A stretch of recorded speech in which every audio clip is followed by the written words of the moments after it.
Let's start reviewing a draft. Here's one of our tournaments that we got. We're in the fifth spot. We got a lot of things going on with this one. Let's talk about the setup we have. We got a couple different stacks going here. First off, we have a Detroit stack. We have Amon-Ra St. Brown. We have Sam Laporta, who we got in the third, a little bit past ADP. And then we also have, if we go down here, we have Jared Goff. Then we got one of their last pick, Khalif Raymond in this draft as well. They just got the last pick, by the way, right there. And Khalif Raymond to finish out a Detroit stack. Detroit is playing San Francisco in week 17. We do have a week 17 bring back with Pearsall right here. I believe that's the only one, yeah, with Pearsall. So nothing super exciting as far as a bring back goes in that game for week 17.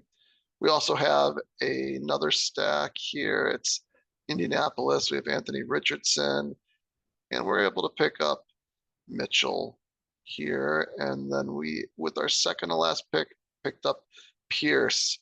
Basically, I think we got their two deepest threats and hoping that one of them can pop off every once in a while to have a big week with, 60 yards and a touchdown or something like that.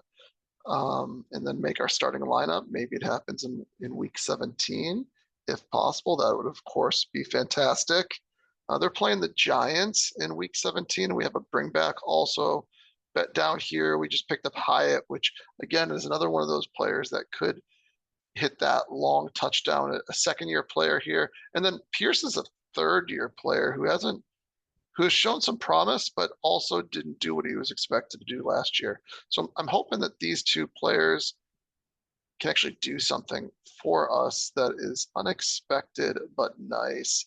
Pearsall here, nice first round draft capital, but tons of players in front of him.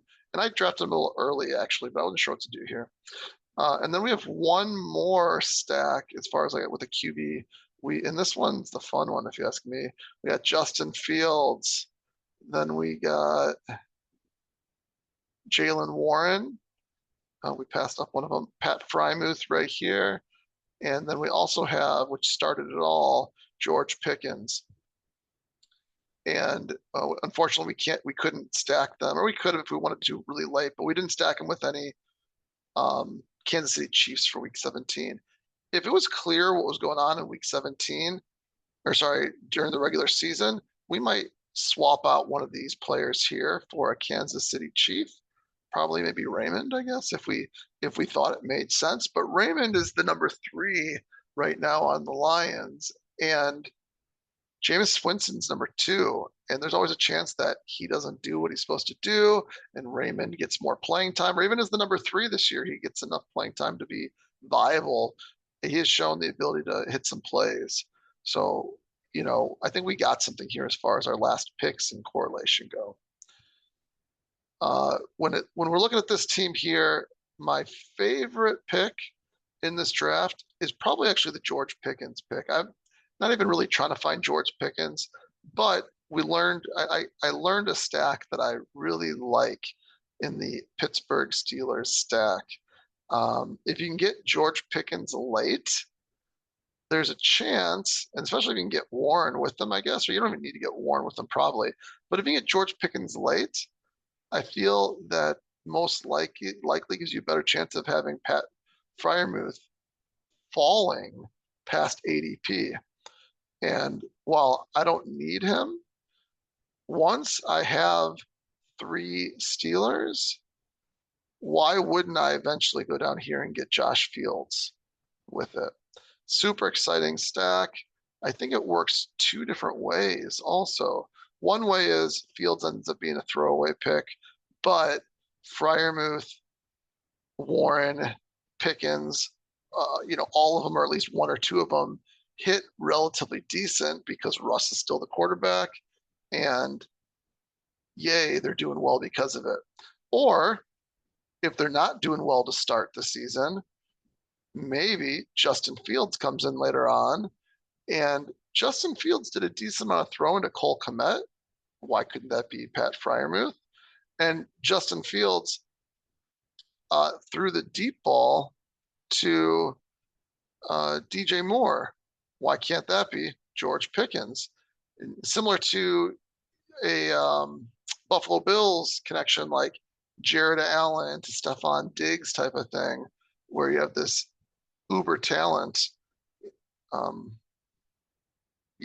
like super talented player like Pickens or Diggs.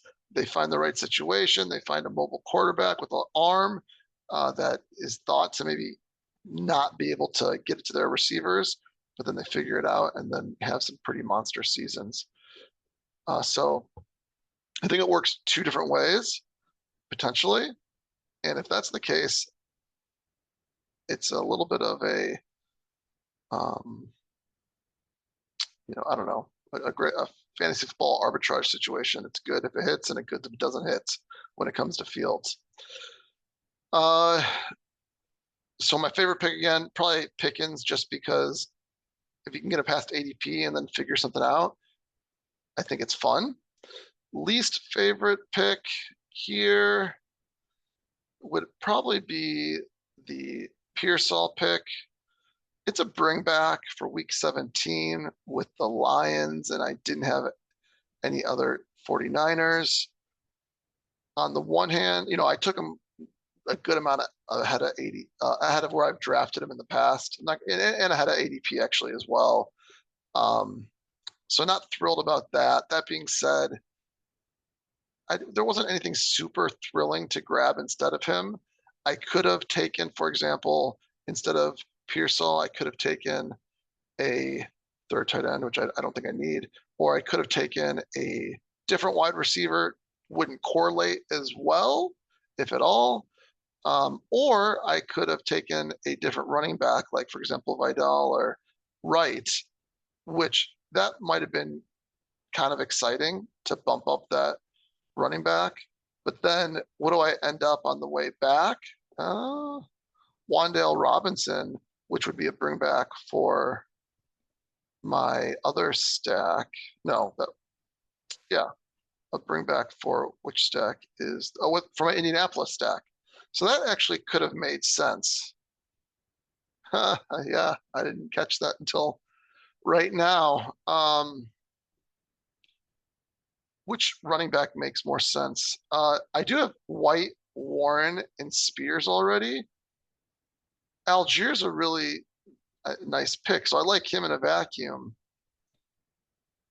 I might like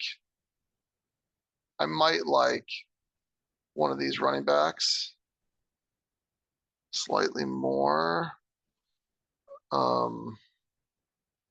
Let's see here. Let's see if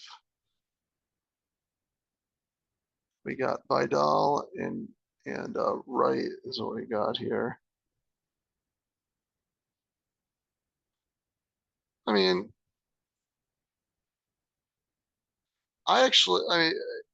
no, I think it's good the way it is.